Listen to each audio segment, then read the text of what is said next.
Thanks for watching THV 11 News at noon. I'm Hayden Balgavy in for Michael Aaron. A lot to talk about this afternoon. An overnight fire in what was once a staple of the Pine Bluff community. Our crew is working to learn more. Plus, a trucker protest similar to the one that's caused massive disruptions in Canada could soon be crossing the border. What the White House is saying about the impact it could have here at home.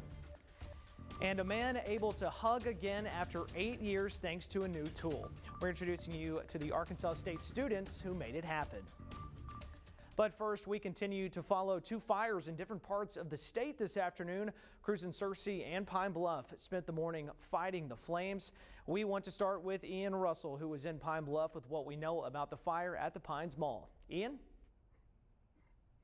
Yeah, hey Hayden, we're still trying to work out more information here, but we do know some basics so far. Like you mentioned, a fire broke out here at the Pines at Pine Bluff. It's that mall here in Pine Bluff, and that happened right around 1 a.m. Now, when firefighters got here, they started working on where the bulk of that fire was, which it sounds like was right in the middle of the building. That's according to a report from the city. And of course, that checks with what we've been seeing, which is not really any exterior damage outside of the building, but we can still smell that smoke as soon as we get kind of close to the entrances and the doors around the mall. Now, again, that city put out the press release saying that no one was injured, no people inside, no firefighters, so thankfully no one was hurt in this fire. Now, as far as the Pine Bluff Police Department is concerned, they told me they're actually not investigating when I called them earlier. They said that if this does come back and it is considered arson, then the fire marshal is actually the one that's going to go ahead and investigate that and go from there. We also reached out to the owner of the mall as well as the fire department. Still waiting to hear back from both of them. Now, a lot to follow with this, guys. I mean, a lot of information to still figure out what happened, what's next for the mall, things like that. So a lot of information to bring you coming up on THV 11 News at 5 and 6.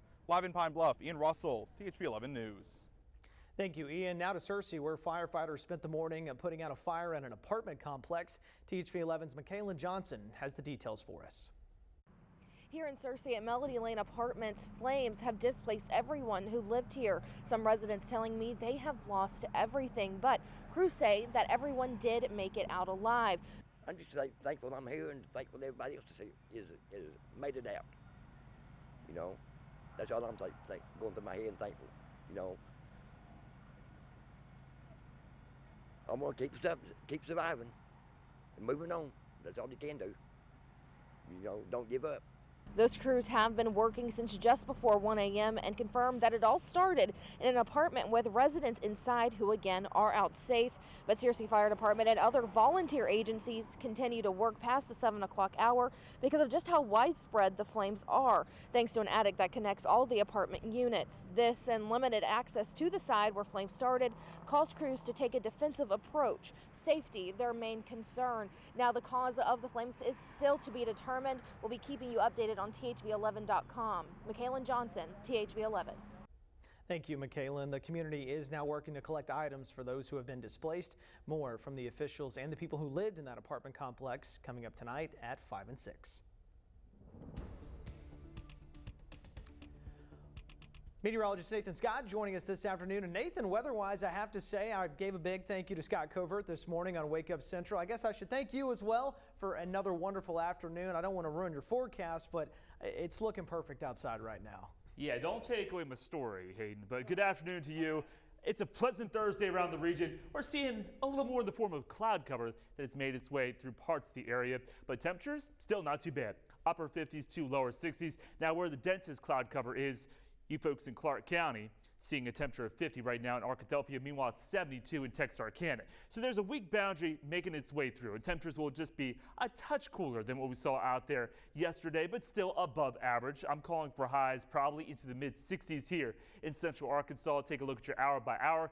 Temperatures falling down into the 40s by 10 o'clock this evening. So overall, temperatures today topping out into the mid 60s, low 70s down into South Arkansas, and tomorrow, how about low to mid 70s? But don't get used to it. Weather whiplash returns once again to Arkansas because we'll see temperatures much colder by Saturday morning. It's going to feel like the mid to upper 20s. I'll let you know how long this chillier snap will stick around coming up. A man is dead and an officer is hurt after a shooting in Jonesboro last night. It happened on Spruce Street around 10:30 p.m. Now, according to police, the man who is now being identified as 22-year-old Jaden Prunty. Now, he pulled out a gun and shot the officer in the leg. The officer then returned fire. Now, Prunty was taken to the hospital and later died from his injuries.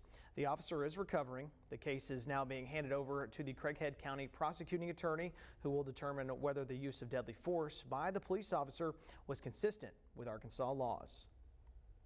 Police in Pine Bluff are looking for the person who shot and killed a man last night. Officers found 27-year-old Miguel Hoyt shot several times inside a car near Park Place and South Main Street. Now, detectives have no suspects at this time. This is Pine Bluff's 4th homicide of 2022. And we are working to learn more about a Little Rock homicide that happened just a few blocks from the state capitol. It happened last night on West 2nd Street. Police are responding to the area to check on 55-year-old Paul Oliver. Officers found his body and sent it to the state crime lab, where his death was ruled a homicide. We're still waiting for police to release any possible suspect information. Stay with THV11 and THV11.com for the very latest. Turning now to COVID-19 in Arkansas, where most of our numbers except one continue to decrease this week. Let's start with the number that continues to climb. That would be our death toll. 32 more deaths have been added to our total, which is now less than 100 away from surpassing 10,000. Hopefully the other trends we're seeing will begin to have a positive impact on that number. 2,337 new cases reported yesterday, and for the first time since January 3rd, our active cases are below 30,000. Meanwhile, our hospitalizations continue falling as well. Right now, 1,323 Arkansans are in the hospital fighting the virus. And don't forget, the governor will be giving his weekly COVID update this afternoon. That starts at 1:30. You can watch it on THV11.com or our YouTube channel.